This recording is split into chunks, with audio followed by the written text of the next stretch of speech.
안녕하세요. 저는 식당을 운영하고 있는 50대 자영업자입니다. 여기 올라오는 사연 하나도 빠짐없이 챙겨보는 애청자예요. 오늘은 오랜만에 묵혀뒀던 제 얘기를 하고 싶어 이렇게 글을 쓰게 됐습니다. 가족 때문에 그 누구보다 불행한 삶을 살다 또 가족 때문에 인생 역전에 성공했거든요. 하지만 좋은 일일수록 감춰야 한다고 친한 친구에게조차 이 일을 털어놓은 적이 없네요. 무슨 일인지 궁금하시죠? 그럼 지금부터 천천히 이야기를 풀어나가 볼게요. 요즘 가정에서 학대받는 어린애들 소식이 뉴스에 참 많이 나오잖아요. 그걸 보면 너무 가슴이 아픈데 사실 저도 어릴 때 부모님에게 맞고 살았답니다. 저를 낳아준 엄마는 제가 걸음마를 떼기도 전에 돌아가셨고요. 아버지와 새어머니 밑에서 자랐거든요. 제가 아주 어렸을 땐 물론 구박은 받았지만 맞지는 않았던 것 같아요. 그러나 부모님 사이에서 남동생이 태어나면서 제 지옥도 시작됐죠. 새어머니는 제가 질투로 남동생을 해칠까봐 불안해하셨어요. 남동생이 울길래 가서 안고 달래줬더니 지금 누구한테 손을 대냐면서 제 뺨을 때렸죠. 그게 시작이었어요. 그 뒤로 새어머니는 숙제를 안 했다, 밥을 너무 늦게 먹는다, 동생 분유를 안 챙겼다 등등 갖가지 이유로 저를 때렸습니다. 옆에서 지켜보던 아버지도 말리긴커녕 오히려 같이 때렸어요. 저 같은 구제불능은 맞아야 정신을 차린다면서요. 그 집에서 전 천덕꾸러기에 눈에 가시였습니다. 동생도 자랄수록 저를 우습게 여겼죠. 제가 조금만 자기 말을 안 들어도 너 엄마한테 이른다? 그럼 또 맞을 텐데 괜찮겠어? 하면서 저를 협박하곤 했어요. 그런 상황에서 제가 할 수 있는 건 빨리 어른이 되길 바라는 것뿐이었어요. 성인이 되면 이 지긋지긋한 집구석에서 도망쳐 어디로든 떠날 수 있을 테고 나홀로 평화롭게 살 수 있을 거라 믿었죠. 하지만 폭력의 수위는 나날이 심해졌습니다. 제가 중학교를 졸업할 쯤 어느 날이었어요. 새어머니가 시킨 창고 청소를 하고 있는데 아버지가 부르더군요. 아버지는 농사꾼이었는데 그때가 겨울이라서 일이 많지 않아 술을 자주 드실 때였죠.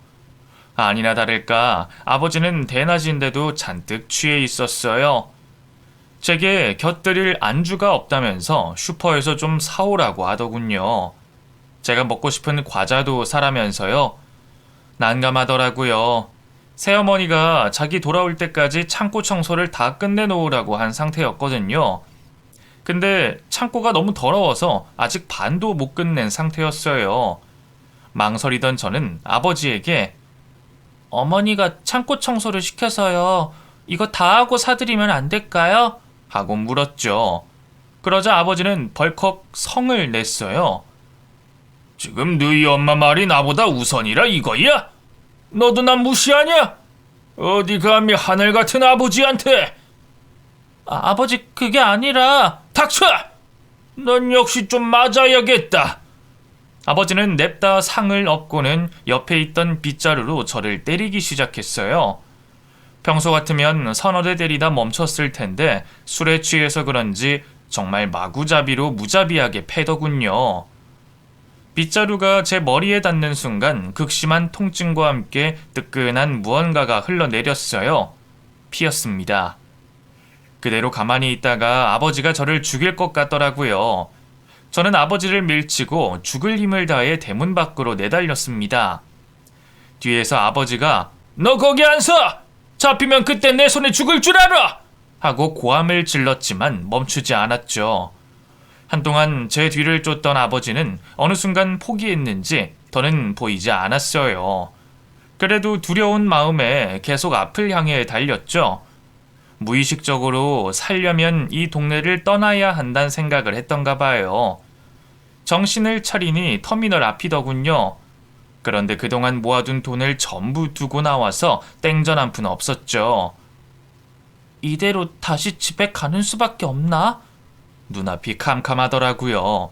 집에 가면 이번이야말로 맞아 죽을 거라는 생각에 절로 눈물이 나더군요.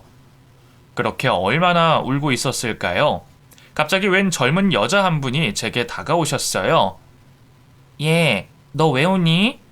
저는 흐느끼는 와중에도 저 차비가 없어서요. 하고 말했어요. 그러자 그 여자는 가만히 제 행색을 살피더군요. 피에 젖은 머리카락과 멍으로 얼룩덜룩한 팔다리, 신발은커녕 양말도 못 신은 맨발. 누가 봐도 집에서 급하게 도망친 꼴이었죠. 저는 여자가 저를 경찰서로 데려갈까봐 덜컥 겁이 났어요. 하지만 뜻밖에도 그분은 지갑을 꺼내 제게 10,000원짜리 한 장을 건넸습니다. 어릴 때 내 생각나서 주는 거야. 받아. 어디서든 잘 살고. 생각지도 못한 호의에 얼마나 놀랐는지 몰라요. 제가 멍하니 바라만 보자 여자는 제 손에 억지로 돈을 쥐어줬어요. 그리고는 그대로 떠나버렸죠. 너무 고마웠어요. 돌이켜 생각해보면 그건 제가 타인에게 받은 첫 위로이자 도움이었어요. 왠지 모르게 용기가 샘솟는 기분이었죠. 저는 울음을 그치고 그 돈으로 서울행 버스표를 끊었어요. 남들처럼 딱히 서울에 대한 로망이 있는 건 아니었어요. 그저 부모님 눈을 피해 살기 위해선 멀고 복잡한 대도시인 서울이 딱이라고 생각해 선택한 거였죠. 서울에 도착하자마자 저는 바로 일자리부터 알아봤어요. 하지만 나이도 어리고 변변한 기술도 없는 제가 할 수 있는 일은 많지 않았죠. 시장 한켠에 있는 국수집에 사정사정해서 간신히 설거지 일을 할 수 있었죠. 쭈그리고 앉아 끝도 없이 밀려오는 더러운 그릇을 씻다 보면 온몸이 성한 곳이 없었습니다. 그래도 나를 때리고 겁박하는 새어머니와 아버지가 없다는 것만으로도 살겠더라고요. 통장도 없어서 현금으로 월급을 받았는데 조금씩 두둑해져가는 지폐다발을 보는 것도 행복했죠. 그 돈으로 저는 작은 사글빵을 얻었어요. 옥탑이라 여름엔 덥고 겨울엔 추운 데다 지저분했지만 그래도 제 몸 하나 누일 공간이 생겼다는데 안도했죠. 그전엔 월세 낼 돈도 없어 찜질방을 전전했거든요. 몇 년 뒤 성인이 된 후로는 제약 없이 더 많은 일을 할 수 있었습니다. 그래도 배운 게 도둑질이라고 처음 일을 국수집에서 해서 그런지 계속 식당만 전전하게 되더군요. 이곳저곳 돌다 제가 정착한 곳은 국밥집이었습니다. 동네 맛집으로 소문나 손님들이 끊이지 않는 곳이었죠. 엉덩이 한번 붙일 틈 없이 바쁘게 일해야 하는 곳이었지만 그래도 급여가 제법 센 편이었어요. 오래오래 일해서 목돈을 마련해야겠다 의지를 다졌죠. 하지만 그런 제 의지는 얼마 못 가 무너졌어요. 그 국밥집에 오는 손님들 질이 너무 나빴거든요. 인근에 공사판이 있어서 노가다 뛰는 사람들이 많이 왔는데 국밥에 술 한 잔 걸치면 금세 거칠어졌어요. 야야거리면서 하대하는 건 기본이었고요. 옆에 앉아 술 한 잔 따라 부라며 억지를 부리는 사람들도 있었죠. 남자에 대한 면역이 없다 보니 그런 손님들이 오면 참 난감했어요. 그나마 바깥 사장님이 있으면 막아주곤 했지만 없을 땐 알아서 제주껏 피해야 했죠. 그날도 마찬가지였어요. 웬 아저씨 손님이 대낮부터 소주를 2병이나 비운다 했더니만 대뜸 저를 부르더니 자기 옆에 앉으라고 하더군요. 술 좀 따라달라면서요. 저는 여긴 종업원이 술 따르는 곳이 아니에요 하고 말했어요. 그러자 그 아저씨는 뭐? 손님이 따르라면 따르는 거지 웬 말이 그렇게 많아? 하면서 성을 내더군요. 두려운 마음에 카운터를 살폈지만 바깥 사장님은 없었어요. 잠깐 동네 마실이라도 나간 듯 했죠. 그 사이 아저씨는 제 손목을 잡고 억지로 자기 옆에 앉히려 했습니다. 이리 와서 좀 앉아봐. 오빠가 용돈 주면 되잖아. 어? 이러지 마세요. 참 더럽게 비싸게 구네. 남자 손 한 번 못 잡아본 여자처럼 왜 이래? 왈칵 눈물이 쏟아지려던 때였어요. 갑자기 뒤에서 웬 남자가 그만 좀 하시죠 하고 끼어들었습니다. 마치 구세주 같았죠. 누군가 했더니 혼자 와서 조용히 식사를 하고 있던 젊은 남자 손님이었어요. 여자 나오는 술집도 아닌데 왜 여기서 이렇게 추태를 부려요? 성추행범으로 경찰에 신고하기 전에 그냥 조용히 그 손 놓으세요. 남자의 말에 아저씨는 화가 난 것 같았어요. 저를 밀쳐버리고는 그대로 남자에게 달려가 멱살을 잡더군요. 이 자식이 어디 건방지게 어른한테... 야, 너 몇 살이야? 몇 살이나 처먹었길래 어른한테 성추행범이니 뭐니 개소리를 해? 몇 살이면 뭐? 그러는 당신은 나이 먹고 이런 쓰레기짓 하는 게 자랑이야? 덩치 차이가 제법 났는데도 남자는 조금도 두려워하지 않았어요. 오히려 멱살 잡은 아저씨의 팔을 잡더니 그대로 뿌리쳐버렸죠. 보기보다 꽤 힘이 세 보였어요. 아저씨도 그걸 느꼈던가 봐요.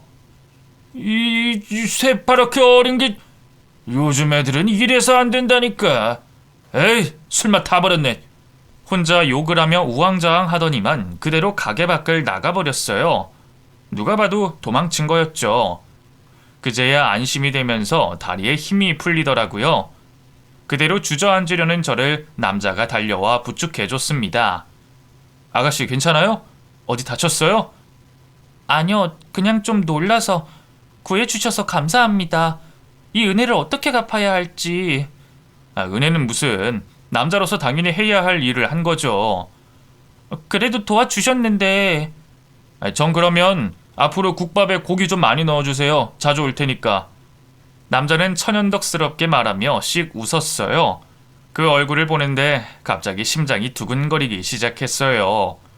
아까 놀랐을 때와는 좀 다른 나쁘지 않은 두근거림이었죠. 그 뒤로 남자는 종종 가게로 찾아왔어요. 공사판에서 일하는 사람 같아 보이진 않았는데 아니나 다를까 인근 무역회사 직원이라고 하더군요. 무역회사라니 잘 모르지만 멋진 일을 하는 것 같아요. 대단하시네요. 대단하긴요. 아직 실수투성이라 맨날 혼나기만 하는걸요. 그 사교성이 없어서 밥도 맨날 혼자 먹고요.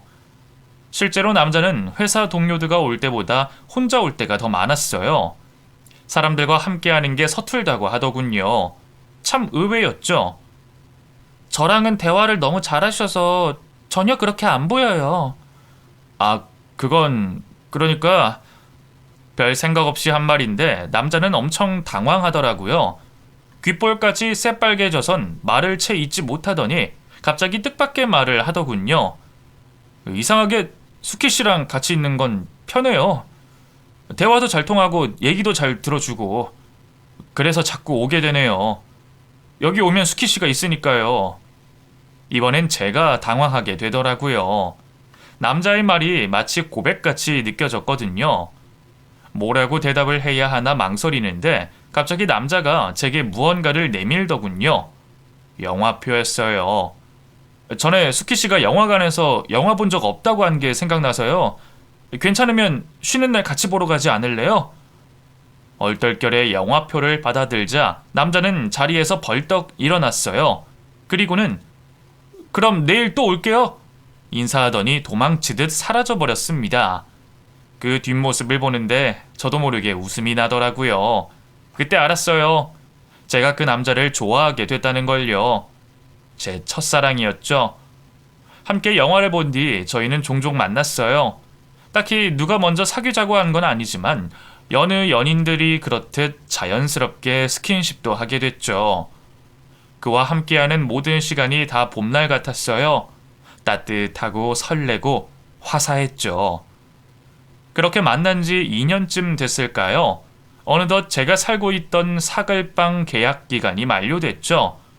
연장을 해야 하나 아니면 아예 새 집을 구해야 하나 고민하는데 남자친구가 그러더군요. 자기 집으로 들어오라고요. 뜻밖의 제안에 얼마나 당황했는지 몰라요. 같이 살자고? 동거를 하자는 거야? 제 말에 남자친구는 어이없다는 듯이 픽 웃었어요. 아니, 동거는 무슨... 결혼하자는 거지. 그러더니만 품 안에서 무언가를 꺼내 제게 내밀더군요. 작은 금반지였어요. 10년 뒤엔 꼭 다이아몬드로 해줄게. 능력 없는 놈이라 미안해. 그 소박한 프로포즈에 울컥 눈물이 났죠. 사실 남자친구네 집안도 그렇게 넉넉한 형편이 아니었거든요. 아버지가 어릴 때 돌아가신 뒤로 어머니 혼자 남자친구와 여동생을 힘들게 키우셨대요. 남자친구가 성인이 된 뒤로는 어머니의 뒤를 이어 줄곧 가장 노릇을 했고 말이죠. 이 반지도 남자친구가 얼마나 돈을 아끼고 아껴 샀을지 그 모습이 눈에 선하게 그려지더군요. 남들은 볼품없다 할지 몰라도 제겐 다이아몬드 반지보다 값진 보석이었죠. 왜 자꾸 울기만 해? 거절하려는 거야? 제가 자꾸 울기만 하자 남자친구가 농담을 했어요. 저는 얼른 고개를 가로저었습니다. 아니야, 거절할 리가. 나도 결혼하고 싶어. 당신 닮은 애기도 낳고 싶고 평생 같이 늙어가고 싶어. 제 대답에 남자친구가 저를 와락 끌어안았어요. 그리고 그 여느 때보다 길고 긴 입맞춤을 해줬죠. 다행히 예비 시어머니도 저희의 결혼 소식을 두 팔 벌려 환영해 주셨어요. 오히려 없는 집에 시집 오게 해 미안하다며 죄스러워 하셨죠. 그 아들의 그 어머니였다고나 할까요? 그로부터 몇 달 뒤 저와 남자친구는 혼인신고를 했고요. 정식으로 부부 사이가 됐습니다. 결혼식은 고민 끝에 생략했어요. 부모님과 연을 끊은 지 오래였고 연락할 만큼 친하게 지내던 일가 친척이 있는 것도 아니었으니까요. 다 잊은 줄 알았는데 부모님 생각만 해도 온몸이 옥신옥신거리며 맞고 살았던 기억이 떠오르더군요. 차라리 고아로 사는 게 낫지. 평생 연락하지 않겠다 한 번 더 다짐했죠. 남자친구와 예비 시어머니도 그런 제 뜻을 이해해 줬어요. 참 감사했죠. 결혼 생활은 행복했어요. 남편 월급날 삼겹살 구워 먹는 게 최고 특식인 소박한 삶이었지만 그래도 혼자가 아닌 둘이기에 외롭지 않았죠. 결혼한 지 1년쯤 됐을 무렵 그토록 바라던 아기도 찾아왔습니다. 저와 남편을 반씩 닮은 예쁜 딸이었죠. 제가 부모가 돼서일까요? 그 뒤로 종종 돌아가신 엄마 생각이 나더라고요. 덩달아 저를 학대하던 아버지와 새어머니도 떠올랐죠. 그러던 어느 날이었어요. 양반은 못 된다더니 어느 날 불쑥 새어머니에게서 연락이 왔습니다. 충격적인 소식과 함께였죠. 네 애비 죽었다. 그래도 딸인데 장례식 정도는 참석해야 하지 않겠니? 바로 내려올 수 있으면 내려오거라. 얼마나 놀랐는지 몰라요. 교통사고로 갑작스럽게 세상을 떠났다 하더군요. 아무리 미운 정밖에 안 남은 아버지라지만 마지막 가는 길마저 외면하기는 힘들었어요.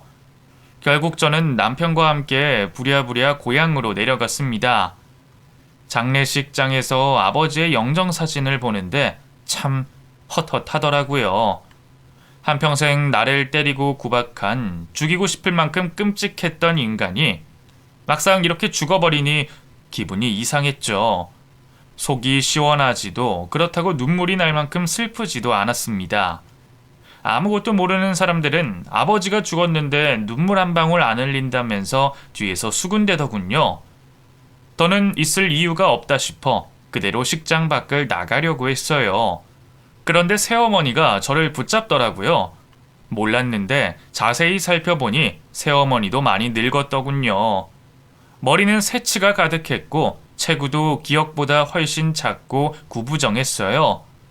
왜 이런 여자를 그토록 무서워했던 건지 시간이 참 많이 흐르긴 흘렀구나 싶더라고요. 저를 붙잡은 새어머니는 한동안 아무 말도 하지 않았어요. 견디다 못해 할 말 없으면 그냥 가보겠다고 하니 그제야 입을 열더군요. 너 혹시 돈 좀 있니? 만나자마자 돈 얘기라니 기가 막히더군요. 갑자기 무슨 돈이요? 저는 앙칼지게 되물었어요. 그러자 새어머니는 조심스럽게 아버지 얘기를 꺼내더군요. 네 아버지 말년에 농사 다 말아먹고 빚을 얼마나 많이 졌는지 아니? 본인 앞으로 빚진 것도 모자라서 내 앞으로도 끝없이 빚을 졌다. 그걸 갚아야 하지 않겠니? 제가 이 집이랑 연을 끊은 지가 언젠데 갚으려면 제가 아니라 당신 아들이 갚아야죠. 남동생 얘기가 나오자 새어머니의 얼굴이 하얗게 질렸어요. 승철이 이제 겨우 중학생이야. 그 어린 게 무슨 빚을 갚아? 그럼 그쪽이 갚든가요. 어쨌든 전 돈 없어요. 너 정말? 네가 나 싫어하는 건 안다. 그치만 너도 이제 어엿한 어른인데 책임감 있게 살아야 하지 않겠니?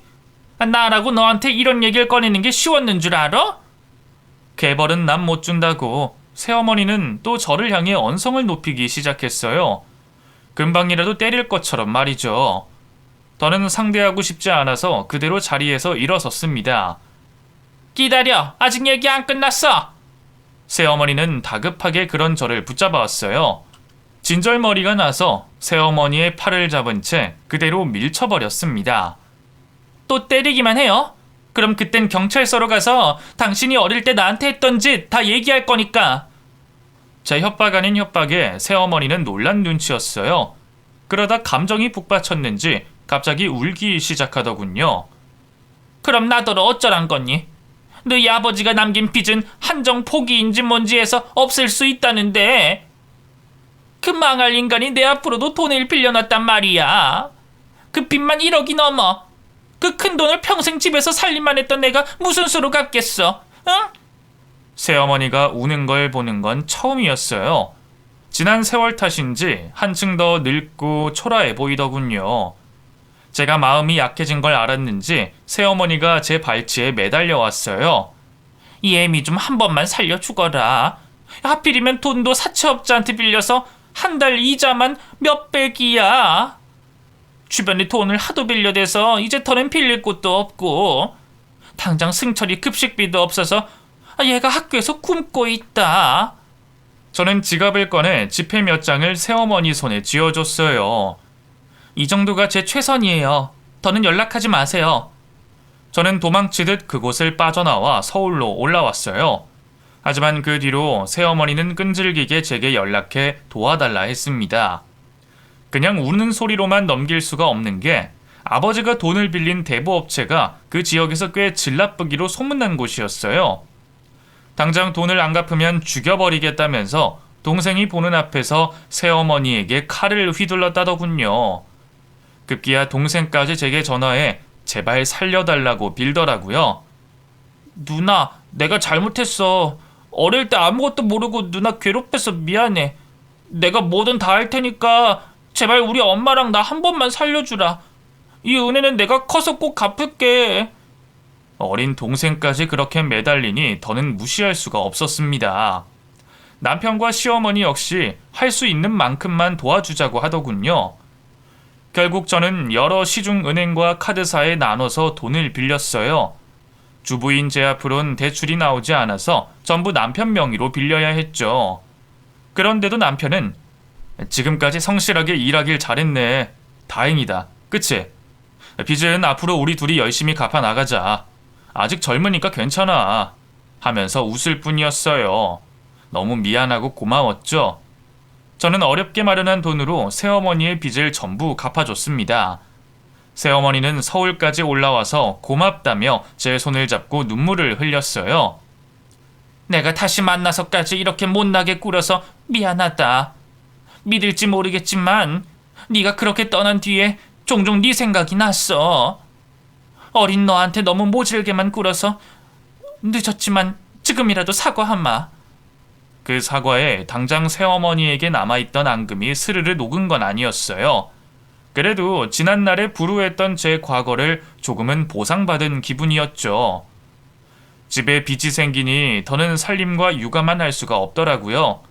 저는 어린 딸을 시어머니에게 맡기고 다시 일자리를 알아보기 시작했습니다. 식당 일은 영 돈이 안 돼서 뭔가 더 좋은 일자리가 없을까 알아보는데 때마침 지인 한 명이 간병인 일을 추천해 주더군요. 요양사와 달리 자격증도 필요 없고 돈도 많이 준다면서요.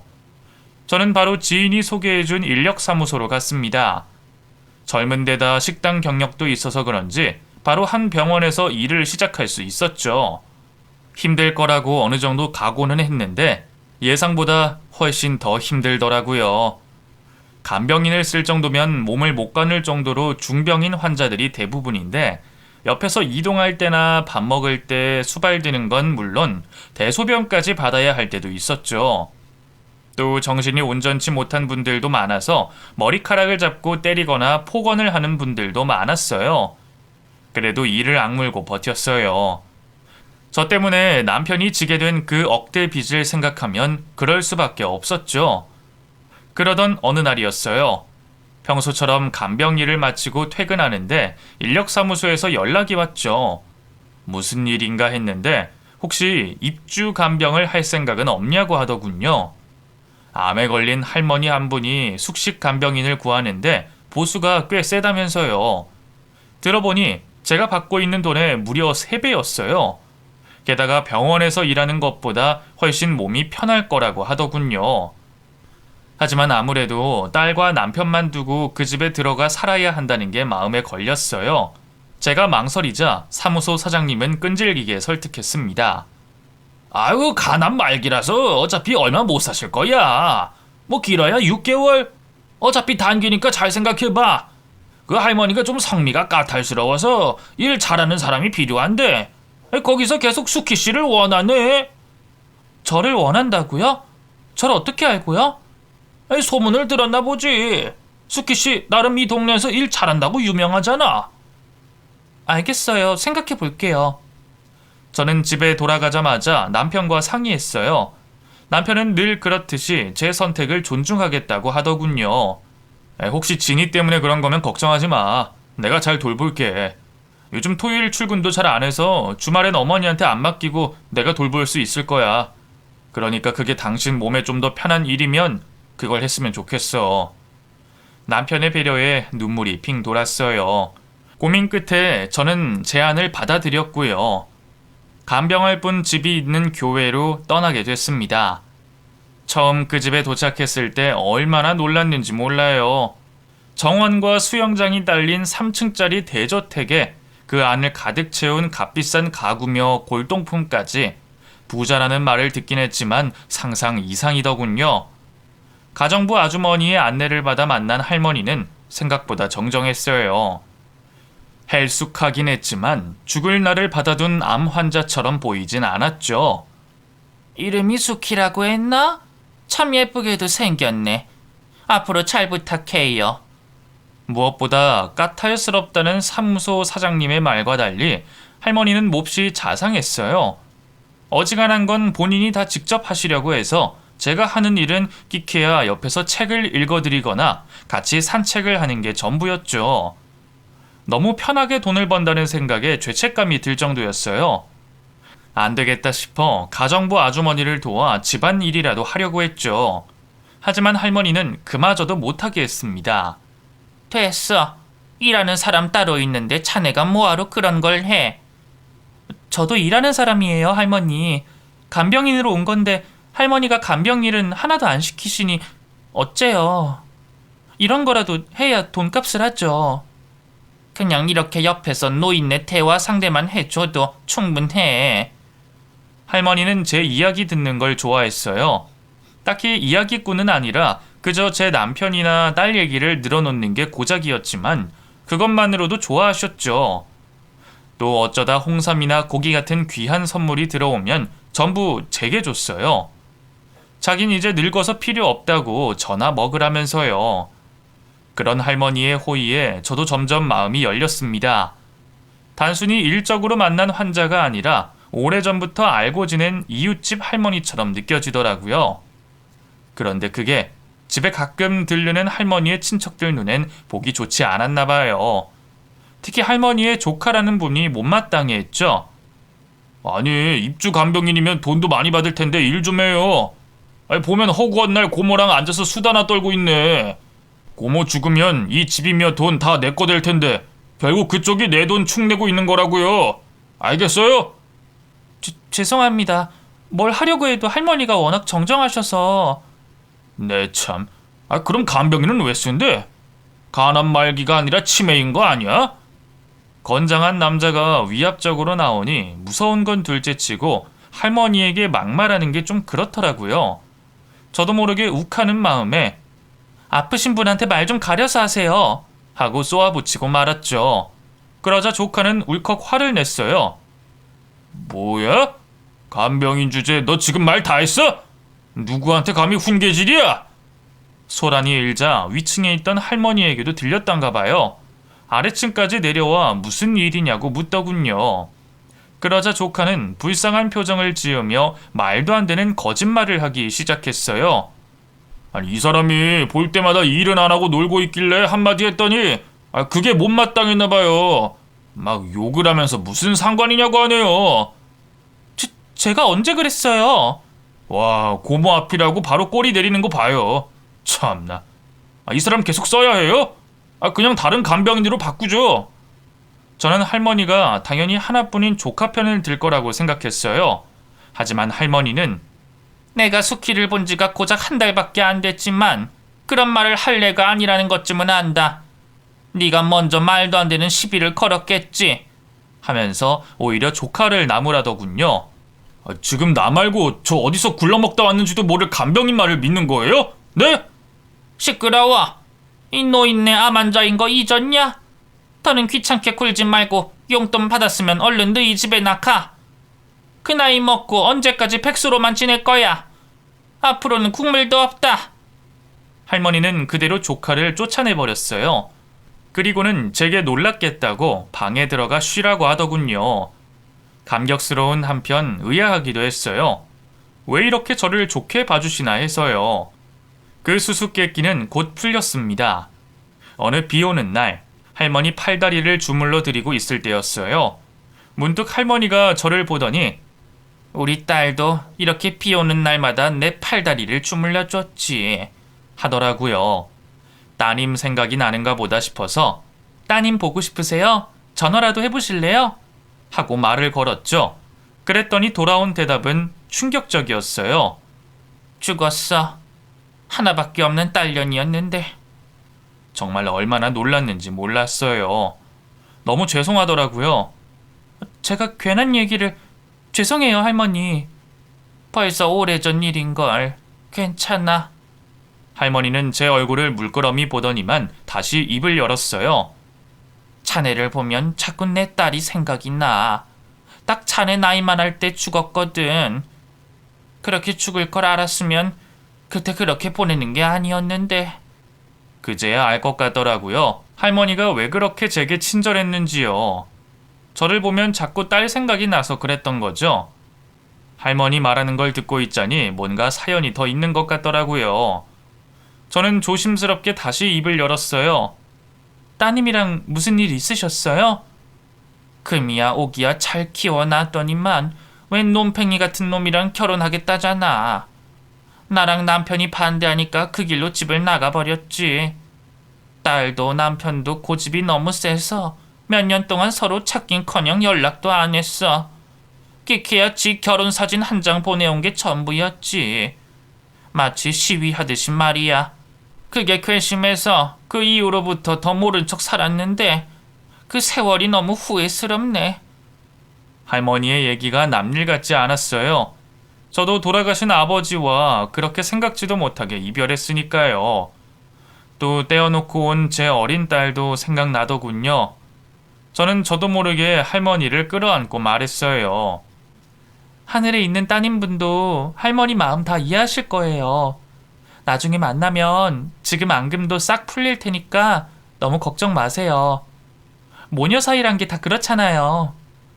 제 위로가 통했던 걸까요? 할머니는 껄껄 웃으셨어요. 그래, 어차피 살 날도 얼마 안 남았으니 딸도 금방 만나겠지. 아이고, 그런 뜻으로 말씀드린 건 아니에요. 그래도 오래오래 사셔야죠. 그렇게 말해주니 고마워. 자네밖에 없네. 저는 할머니가 오래 살길 바랬어요. 하지만 제 바람과 달리 겨울이 오면서부터 할머니의 건강은 급격하게 나빠졌습니다. 결국 다시 병원 중환자실로 가야만 했죠. 저는 그곳까지 따라가 할머니 곁을 지켰어요. 그 연세에 항암 치료도 더는 힘들어서 그저 편하게 눈을 감길 기도하는 수밖에 없었죠. 그렇게 일주일쯤 지났을까요? 정신이 좀 맑아지셨는지 할머니가 몸을 일으켜 앉으셨어요. 그리고는 제게 말하더군요. 자네, 나 죽으면 내 서랍 안에 좀 정리해줘. 뜬금없는 부탁에 저는 어리둥절해했어요. 서랍이요? 서재 책상에 붙어있는 작은 서랍이 있잖아. 그 열쇠는 내가 늘 침대 베개맡에 넣어두니까 나중에 나 죽거들랑 가서 열어봐. 그럼 그 안에 사진이 한 장 있을 텐데 그걸 내 납골당에 좀 놔줬으면 좋겠어. 네, 그렇게 할게요. 걱정 마세요. 무슨 사진인지 궁금했지만 더는 묻지 않았어요. 할머니의 얼굴이 꽤 쓸쓸해 보이는 게 뭔가 사연이 있겠다 싶었거든요. 그리고 그날 새벽, 할머니는 잠이 들듯 편안하게 눈을 감으셨어요. 고작 3개월 남짓 함께 했을 뿐이지만 그새 정이 많이 들었던가 봐요. 마치 친할머니가 돌아가신 것처럼 눈물이 나더군요. 장례까지 치르고 집에 돌아와 제 짐을 정리하는데 문득 할머니의 마지막 유언이 생각났죠. 죽으면 서랍안을 정리해달라고, 그리고 거기 있는 사진 한 장을 납골당에 가져다 달라고 했던 게 말이죠. 저는 부랴부랴 서재로 올라갔어요. 그리고 열쇠로 잠겨있던 서랍을 열었습니다. 서랍안은 생전 할머니의 성품처럼 간결하고 깨끗했어요. 수첩, 필기구, 몇 장의 편지, 그리고 사진 한 장이 뒤집어진 채 놓여 있었죠. 할머니가 말한 사진이 이건가? 별 생각 없이 사진을 확인한 저는 그 자리에서 입을 틀어막고 말았습니다. 너무 놀라서 비명이 나올 것 같았거든요. 그 사진은 저도 익히 잘 알고 있는 거였어요.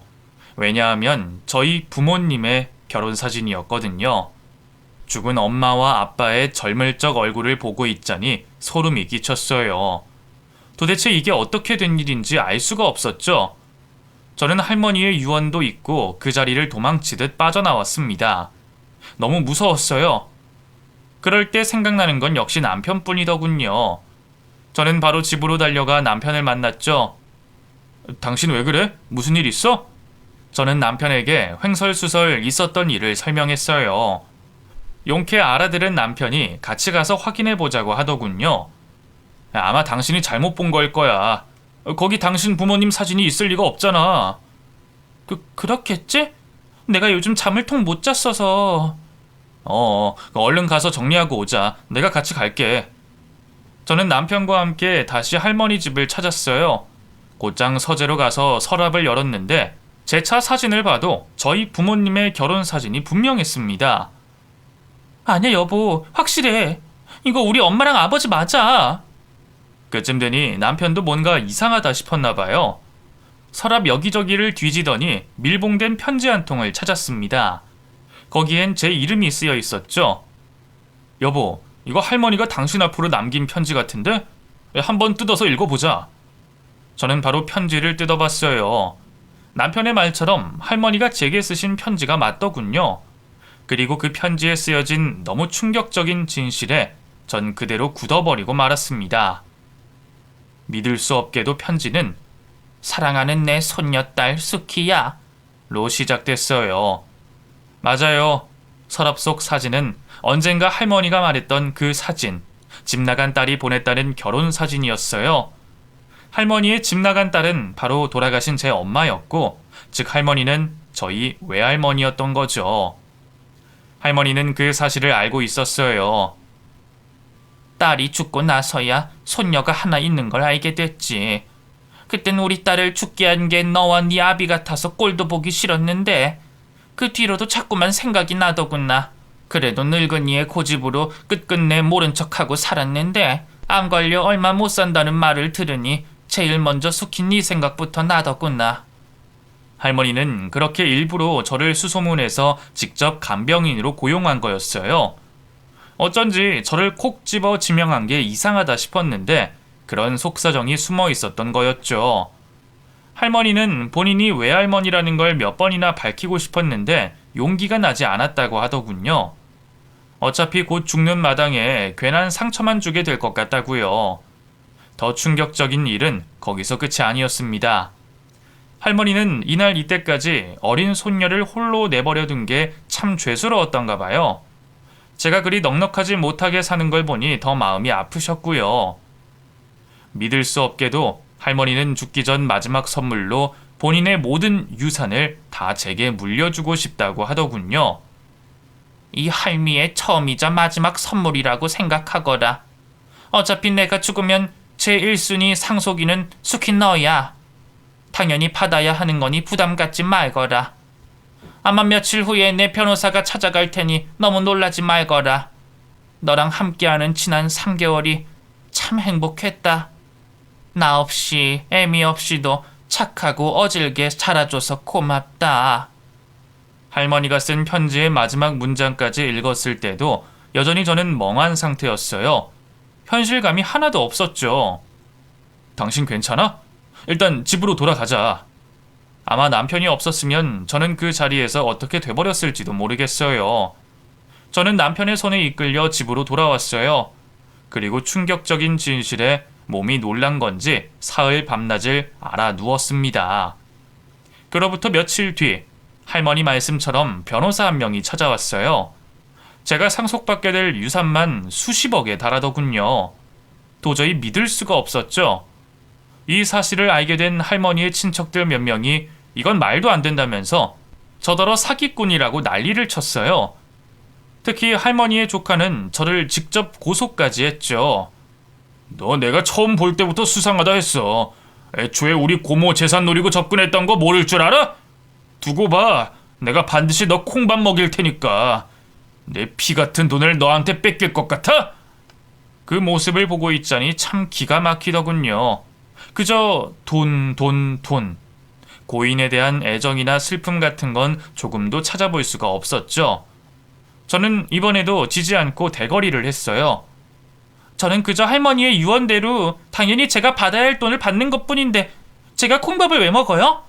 먹는다면 필요할 때만 찾아와서 할머니 돈을 뜯어간 기생충 같은 당신이 먹어야죠. 안 그래요? 뭐? 기생충? 너 말 다 했어? 왜요? 한 대 치기라도 하게요? 그러세요.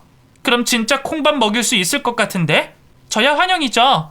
제 말에 조카는 저를 차마 때리지도 못하고 이만 갈았어요. 그러더니 두고 보자며 그대로 사라져버렸죠. 하지만 하나도 무섭지 않았어요. 결국 조카는 저를 고소했지만 재판이야 당연히 저의 승리였죠. 친자검사 결과 저는 할머니의 친손녀가 맞았거든요. 급기야 조카는 억울하다면서 내 돈 내놓으라며 저를 찾아와 행패를 부렸습니다. 저는 할머니의 변호사였던 분의 도움을 받아 접근금지 처분을 걸었어요. 다행히 받아들여졌고 외가에선 그 조카를 해외로 보내버렸습니다. 할머니 재산이 다 제 손아귀에 있으니 눈치를 볼 수밖에 없었겠죠. 재판이 끝나고 모든 상속 절차가 마무리된 뒤 저는 할머니를 다시 찾았어요. 그리고 할머니의 마지막 유언대로 납골당 자리에 부모님의 사진과 제 사진을 놓아드렸죠. 할머니와 함께했던 지난 3개월이 아득히 먼 꿈처럼 느껴지더군요. 왜 진작 제게 진실을 말해주지 않은 건지 원망스럽기도 했지만 할머니 마음이 이해가 안 가는 건 아니었습니다. 건강하고 정정하셨다면 말씀하셨겠죠. 하지만 할머니는 그때 시한부 선고를 받은 암 환자였으니까요. 곧 이별하게 될 텐데 혈육이라는 걸 내세워 더 상처를 주는 건 아닐까 걱정이 됐던 거겠죠. 그 뒤로 저는 잘 살고 있어요. 할머니가 물려주신 유산으로 빚을 다 갚고 지금은 남편과 작은 식당을 운영하며 살고 있습니다. 평생 편하게 놀고 먹을 수 있을 만큼 큰 돈이 생겼지만 남편도 저도 너무 욕심은 부리지 않으려고 해요. 뒀다가 정말 필요한 일이 있을 때만 쓰려고 합니다. 어려운 이웃들을 위해 상당 부분 기부도 많이 했네요. 설마 제가 남에게 베풀며 살 수 있는 날이 올 거라고는 꿈에도 생각하지 못했어요. 역시 한 치 앞도 모르는 게 사람 인생인가 봅니다. 그러니 지금 힘들게 살고 계신 분들이 있다면 희망을 잃지 말고 앞으로 나아가시길 바랍니다. 긴 얘기 들어주셔서 감사합니다. 모두 건강하세요.